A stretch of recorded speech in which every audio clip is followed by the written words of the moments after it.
नमस्कार, बहुत स्वागत है आपका। आप देख रहे हैं अपना उत्तराखंड। मैं हूं शीनम शर्मा। पौड़ी से पहली खबर। यहां पर एक महिला ने प्रेमी के साथ मिलकर अपनी सास की हत्या कर दी। पहले गला दबाया, फिर सिर पर ईंट से हमला कर अपनी सास की हत्या कर दी। 55 साल की मृतक महिला थलीसैंण की रहने वाली थी। मृतक की बहू अंजलि का पड़ोस के युवक दीपक के साथ अवैध संबंध था। अंजलि का जन्मदिन मनाने के लिए दीपक रात में उसके घर पहुंचा और इस दौरान सास ने दोनों को साथ में पकड़ लिया। राज खुलने के डर से दीपक और अंजलि ने मिलकर हत्या को अंजाम दिया। पुलिस ने दोनों आरोपियों को गिरफ्तार कर लिया है। पोस्टमार्टम के दौरान ये तथ्य प्रकाश में आए कि महिला की हत्या गला दबाकर की गई है। इन्वेस्टिगेशन में भी ये तथ्य पाए गए कि महिला की बहू व बहू के प्रेमी के द्वारा इस महिला की हत्या कारित की गई है। दोनों अभियुक्तों को हमारी टीम्स के द्वारा गिरफ्तार किया गया है।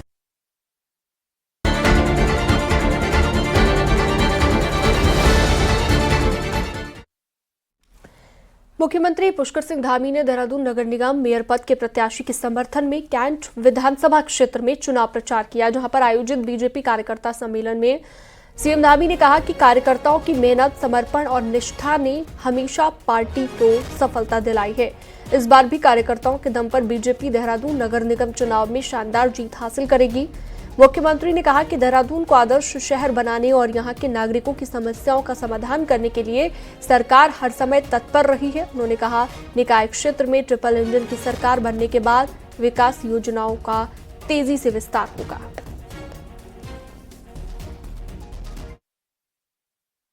घर घर जाकर लोगों को प्रेरित करना है, भारतीय जनता पार्टी के पक्ष में मतदान करने के लिए प्रेरित करना है और एक एक व्यक्ति तक पूरी नियोजन के साथ, पूरी योजना के साथ हमको काम करना होगा।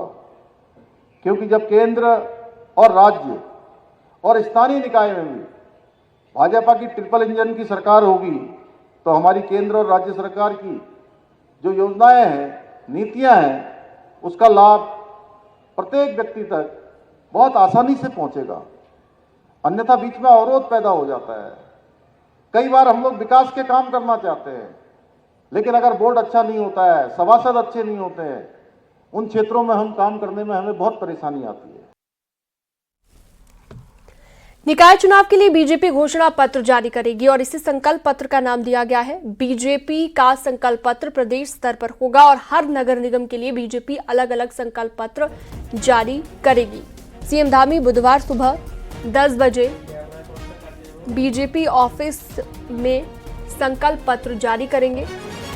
पर प्रदेश स्तरीय संकल्प पत्र में बीजेपी ने सरकार की उपलब्धियों को रखा है, जिसमें यूनिफॉर्म सिविल कोड लागू करने के साथ ही दंगा विरोधी कानून, लैंड जिहाद के खिलाफ कार्रवाई कर 5000 एकड़ से ज्यादा भूमि को अवैध कब्जे से मुक्त कराना, थूक जिहाद के खिलाफ कड़े कदम, शहीद सैनिकों के परिजनों को दी जाने वाली अनुदान राशि बढ़ाकर 50 लाख किए जाने समेत कई उपलब्धियों का जिक्र किया है। भारतीय जनता पार्टी का निकाय चुनाव के लिए जो अपना संकल्प पत्र बना है, कल प्रदेश के मुख्यमंत्री आदरणीय पुष्कर सिंह धामी जी प्रदेश कार्यालय में उसका प्रातः 10 बजे लोकार्पण करेंगे और 11 नगर निगमों के लिए भी हमने अलग अलग निगम के लिए संकल्प पत्र तैयार किए हैं। कोटद्वार में बीजेपी के प्रदेश अध्यक्ष महेंद्र भट्ट ने प्रचार किया और बीजेपी उम्मीदवार के लिए जनता से वोट की अपील की। इस दौरान उन्होंने कहा कि जनता बीजेपी के साथ है, निकाय चुनाव में बीजेपी की बम्पर जीत होगी और राज्य में ट्रिपल इंजन की सरकार बनेगी। वहीं इसके बाद महेंद्र भट्ट ने रुद्रप्रयाग में चुनाव प्रचार किया, बीजेपी प्रत्याशियों के लिए वोट मांगे और बड़ी जीत का दावा भी किया।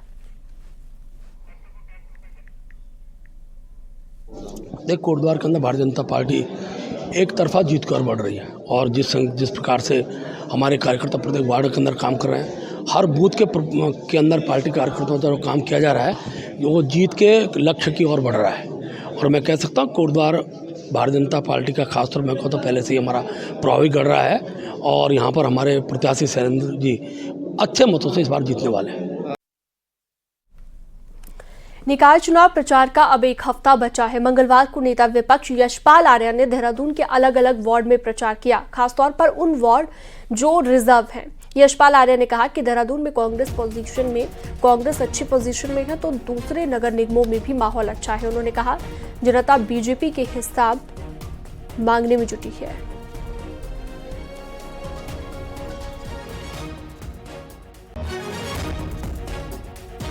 निकाय चुनाव के बीच नेता विपक्ष यशपाल आर्य देहरादून में उन्होंने अलग अलग जगह पर प्रचार किया और इसके अलावा उधम सिंह नगर, हल्द्वानी, रुड़की। सर, किस तरीके का माहौल आपको देहरादून में खासतौर पर? देखिए, बदलाव है और स्मार्ट सिटी देहरादून के महान जनता का सपना था। आज स्मार्ट सिटी के नाम पर जनता को धोखा दिया गया है। जहां पर हम खड़े हैं इसी वार्ड में क्या परिस्थितियां हैं, क्या हालात हैं। सड़कें टूटी हुई हैं, नालियों में दुर्गंध आ रही है और सड़कें खराब हैं। जो बुनियादी ज़रूरतें हैं उसका भी कोई समाधान नहीं हो पाया है। काशीपुर में हुई है, रुद्रपुर में हालात बेहतर हैं, हमारा हल्द्वानी में स्थिति बेहतर है। रुड़की में मैं कल रहा हूँ, कई जनसभाओं को मैंने संबोधित किया है, कल जनसभाओं में मैंने प्रचार किया है। तो लोगों में हर वर्ग, हर जाति, मजहब के लोग एकजुट होकर कांग्रेस की विचारधारा जो है सर्वधर्म समभाव की, उसको लेकर जनता में उत्साह भी है और हर वर्ग, हर मजहब के लोग कांग्रेस के पक्ष में मतदान करने के लिए आतुर हैं। सर, बातचीत के लिए तो नेता विपक्ष यशपाल आर्य, जिनका साफ तौर पर कहना है कि कांग्रेस के पक्ष में माहौल है और खासतौर काशीपुर, हल्द्वानी, रुड़की, इन जगहों पर एक अच्छा रिजल्ट जरूर कांग्रेस के पक्ष में रहेगा। कैमरा पर्सन संदीप नेगी के साथ दीपांकर भट्ट, न्यूज 18 देहरादून। शहर के सटीक समीकरण में आज बात होने जा रही है उत्तरकाशी की नगरपालिका बाड़ाहाट की। यहां पर बीजेपी, कांग्रेस और निर्दलीय के बीच त्रिकोणीय मुकाबला देखा जा रहा है। यहां पर जनता की जरूरतें क्या हैं, शहर का समीकरण क्या है, इस रिपोर्ट में देखिए।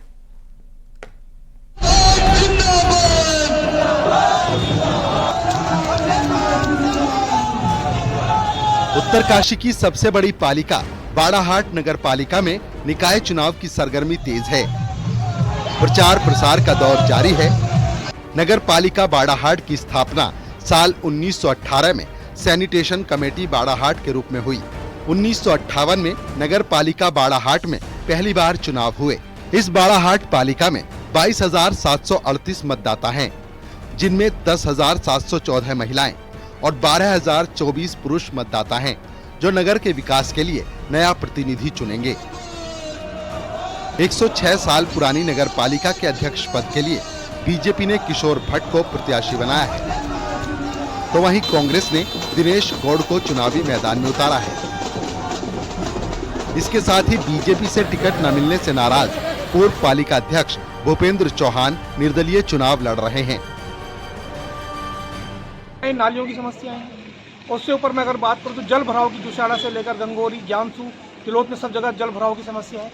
सीवर लाइन की अगर हम लोग उसको जो है बड़ा बजट का पैकेज एक देकर उसको सीवर लाइन से कनेक्ट करते हैं तो ये बहुत बड़ी समस्या है। झूलती तार, मैं जुशाड़ा में कई परिवारों में ऐसे गया जहाँ झूलती तारों की वजह से हमारे जो है छोटे छोटे बच्चे या वृद्ध जो है हताहत हुए हैं या कोई आज भी गंभीर रूप से उसकी वजह से बीमार है।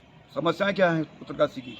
जो बड़ी बड़ी समस्याएं हैं, सबसे बड़ा एक प्रेशर पब्लिक का शहर में पड़ता जा रहा है, क्योंकि लोग आएंगे। हमने पिछले 25 सालों से न तो अच्छे स्कूल दिए, न अच्छा स्वास्थ्य दिए, वो स्वास्थ्य सुविधाएं दी लोगों को, तो निश्चित तौर पे लोग शहर की तरफ दौड़ेंगे। तो पॉपुलेशन बढ़ रही है तो पार्किंग की बड़ी समस्या यहाँ पे आ रही है। नाली की है, सड़क की है, ये समस्याएं हैं और सीवर लाइन की समस्या है।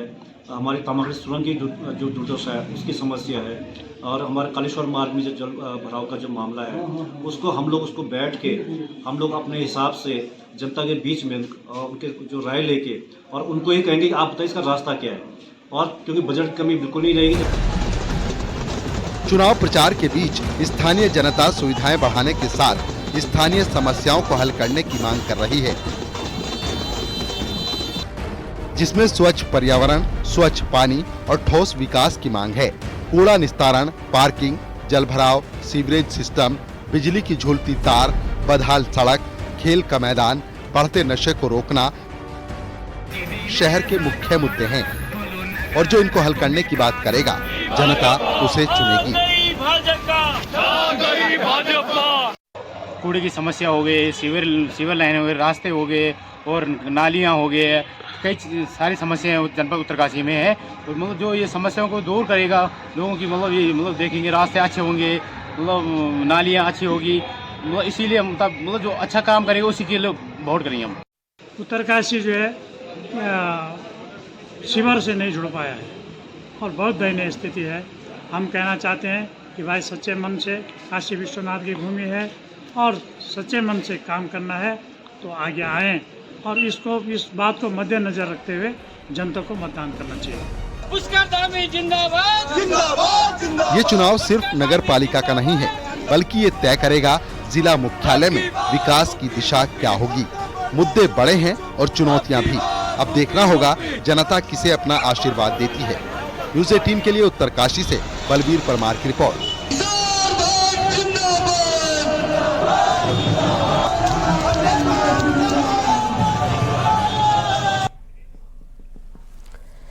मुख्यमंत्री पुष्कर सिंह धामी आज देहरादून के सीएमआई अस्पताल पहुंचे और पूर्व मुख्यमंत्री भुवन चंद्र खंडूरी का हालचाल जाना। साथ ही सीएम ने डॉक्टर से उनके हाल के बारे में जानकारी ली।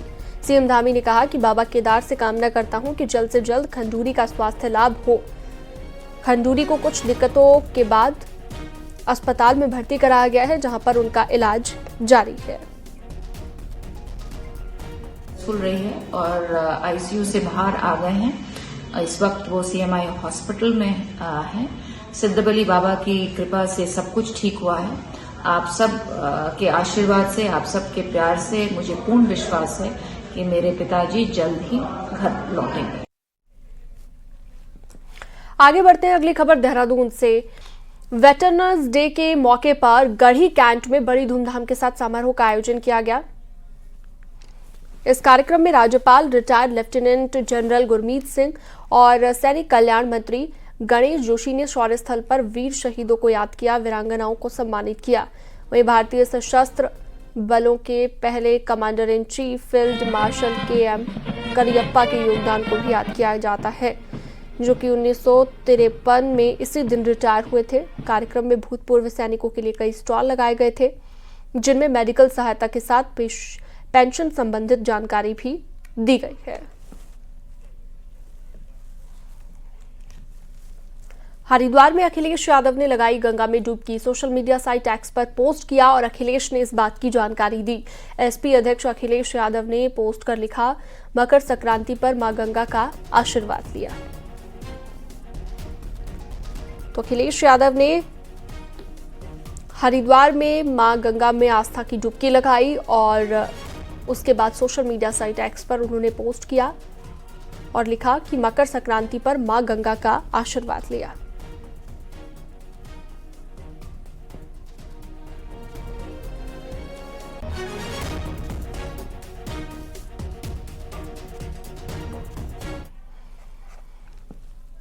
अब आपको दिखाते हैं कहानी एक ऐसे उत्तराखंडी की जिसने चीन में भारतीयता का परचम लहराया हुआ है। कभी खुद के रोजगार के लिए भटकने वाला ये शख्स आज चाइना में न सिर्फ 100 से ज्यादा उत्तराखंडियों को रोजगार दे रहा है, बल्कि चाइनीज लोगों के बीच खासा लोकप्रिय है और अब तो चाइनीज फिल्मों का मशहूर एक्टर तक बन चुका है। देखिए,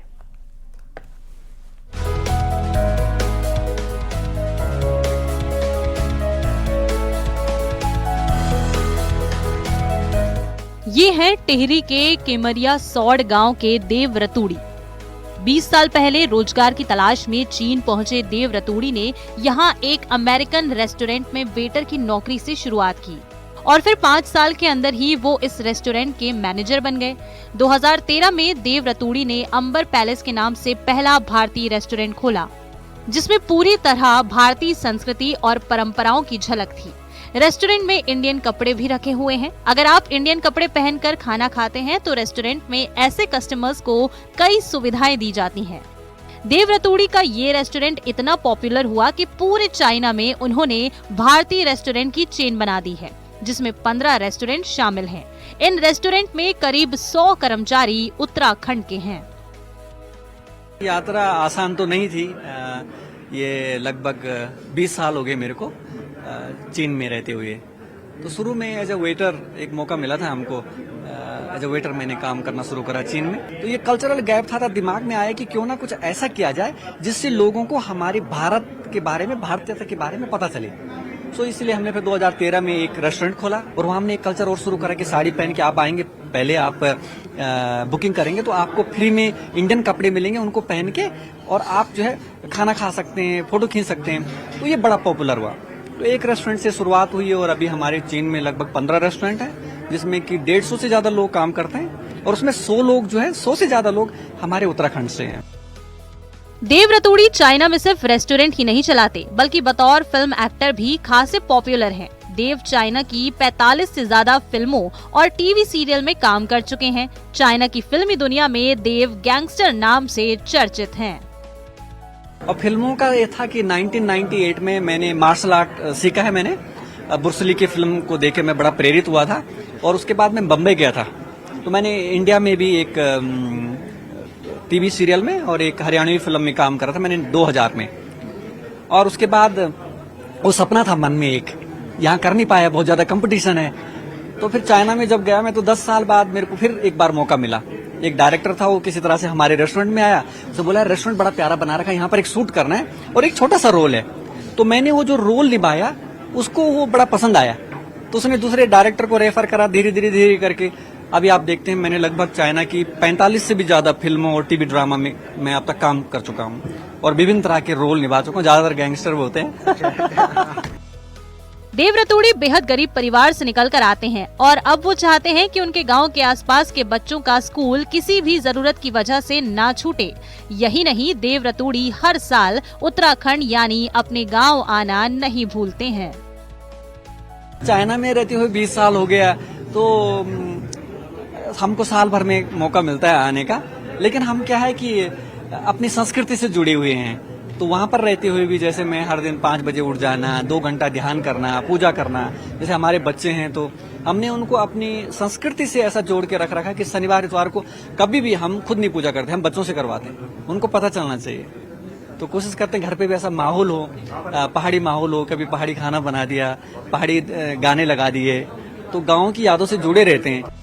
सीएम पुष्कर सिंह धामी की पहल पर प्रवासी सम्मेलन में भाग लेने देहरादून पहुंचे देव रतूड़ी का कहना है कि ये समय है अपनी मिट्टी का कर्ज चुकाने का।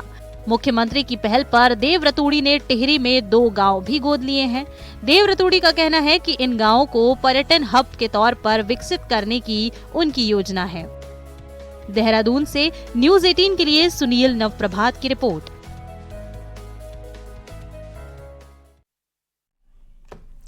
और रुकते एक छोटे से ब्रेक के लिए, फौरन लौटेंगे।